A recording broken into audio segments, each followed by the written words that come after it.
beginning to discuss childhood and put together stories about things that we remember doing.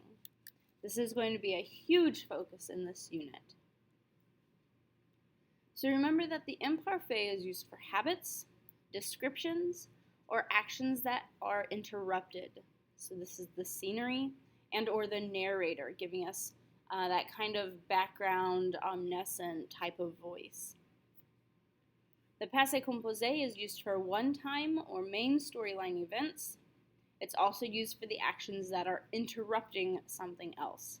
So this is our actors on stage. They're the main focus of what's going on.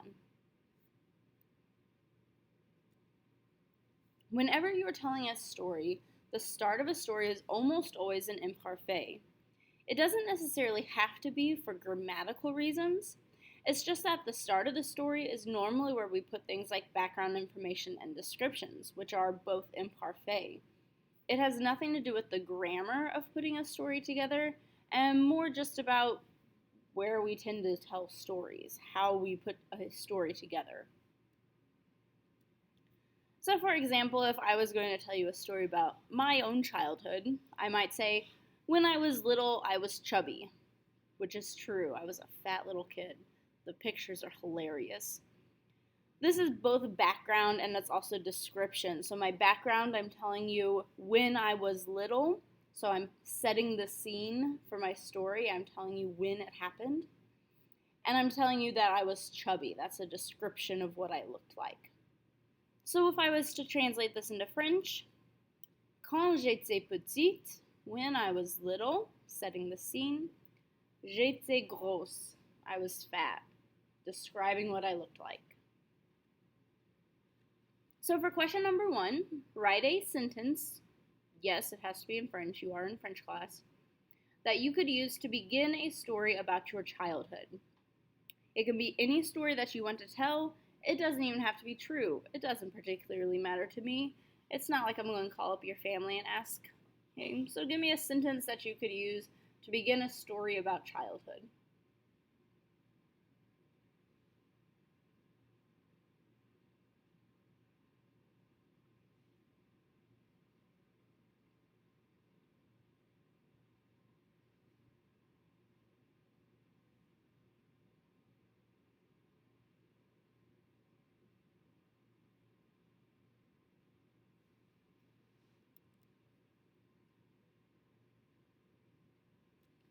When you continue the story, there will eventually come a time when you have to switch to the passé composé in a complete story.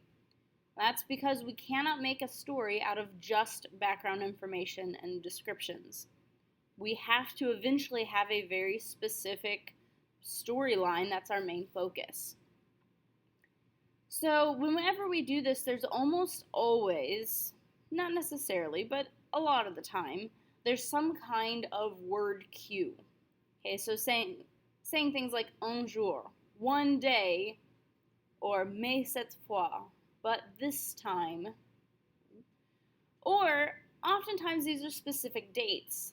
So this can be a little bit tricky. Sometimes a specific date can still be an imparfait if I'm using it as a description or as background information. Okay, so if I was saying in 1989 I was chubby, it would still be imparfait even with the specific date listed because it's still a description. However, if I'm saying when I was a little kid I was chubby in 1989, such a thing happened that changed that, now it's in passé composé. So, for example, we had the sentence quand j'étais petit, j'étais grosse. Okay, so when I was little, I was fat. Un jour, one day, j'ai joué au foot avec mes amis. I played soccer with my friends. J'ai joué has to be in the passé composé in this particular sentence because now I'm moving on to my specific storyline as marked by un jour. So I have this background. Oh, we're talking about when I was little. We're talking about the fact that I was fat. The point of this story is to say that this one particular day I started playing soccer. So question number 2.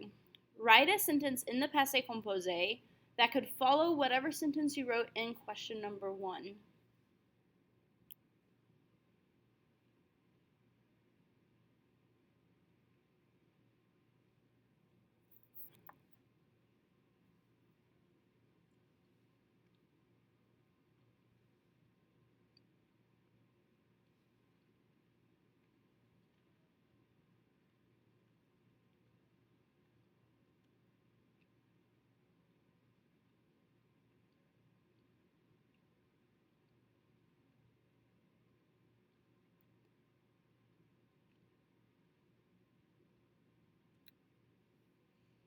As you continue the story, remember that it's not necessarily about chunks of a story.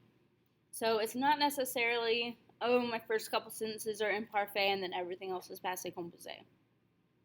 You still have to think about what every single individual sentence or every single individual clause needs. Okay? So remember that just because you start off a sentence in a particular tense does not necessarily mean that you have to end it in that tense. So this is blatantly obvious when we see things like interruptions, where we have to change tenses in the middle of our sentences. Some of the ones that we'll be looking at in class are this way as well, where you've particularly started off with background information or description, and then we've ended with a very specific event. So if we look at the example story that you see on the screen, okay, when I was little, I was fat. One day I played soccer with my friends. It was a lot of fun. We've already translated those first 2 sentences. Quand j'étais petit, j'étais grosse. Un jour, j'ai joué au foot avec mes amis. Even though I've already made my switch to passé composé, my third sentence must be in which tense, the imparfait or the passé composé? If I'm saying it was a lot of fun, I'm describing what the game was like, so therefore it must be in the imparfait. C'était amusant. Even though I've already switched to passé composé in my story, I'm going to switch back here for this particular sentence because it's a description of that game of soccer that I played with my friends. As I continue on from there, then I have to think about each one of those new sentences. So I played often and I lost weight.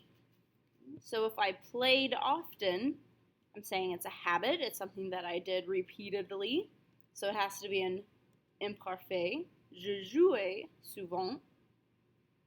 And if I want to say, and I lost weight, here's a great example where context depends on, or when our tense depends on our context. So a lot of the times when we're saying, oh yeah, I lost weight, a lot of times that's going to be in the imparfait because it's this really like general background information, and we can make an argument about descriptions. However, because this is the main point of the story, okay, that I used to be fat as a little kid and then I lost weight, I have to write it in the passé composé because it's part of my main storyline. Et j'ai maigri.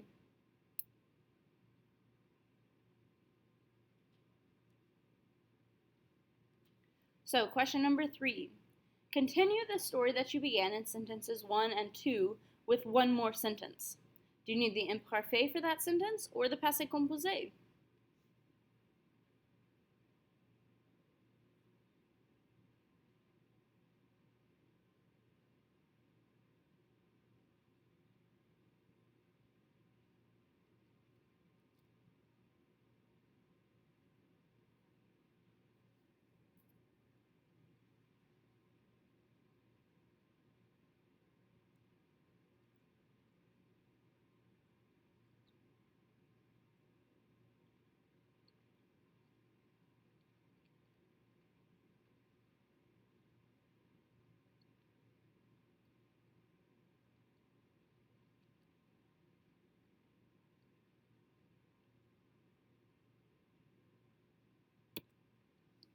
All right, finally, we're going to practice this by translating a very short story into French. Okay, so Sentences 4 and 5. I used to jump rope a lot. So remember that a lot means beaucoup. Remember as well that all of our adjectives, or all of our adverbs, in French, such as beaucoup, almost always go after the verb. So remember that, of course, our verb in jump rope is to jump, not the rope. So it will go in a different place in French than it goes in the English sentence. It is not the very last word. And then sentence number 5, but when I was 10, I quit. Okay, and the verb to quit, if you don't already know it, is a cognate, quitte. It is a regular ER verb.